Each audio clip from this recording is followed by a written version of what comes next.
Wacau! Selamat datang teman-teman. Kembali lagi di channel ini, yang mana keluarga Ipin mencari Pop Es. Nah, kita lihat yuk bagaimana reaksinya.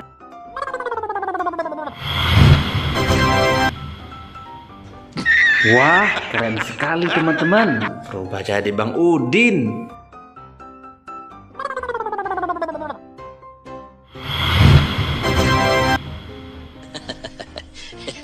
Wow, mantap.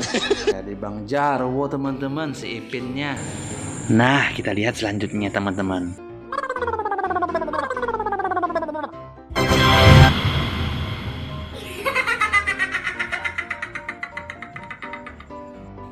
Wah, keren ya teman-teman. Ternyata Jarjit bisa berubah menjadi Bang Sopo setelah minum Pop Es ajaib.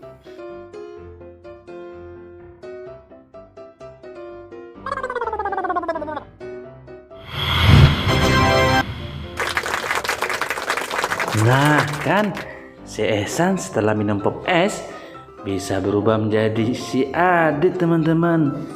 Nah teman-teman, mungkin sampai di sini dulu ya videonya, dan nantikan video yang berikutnya ya teman-teman. Dadah.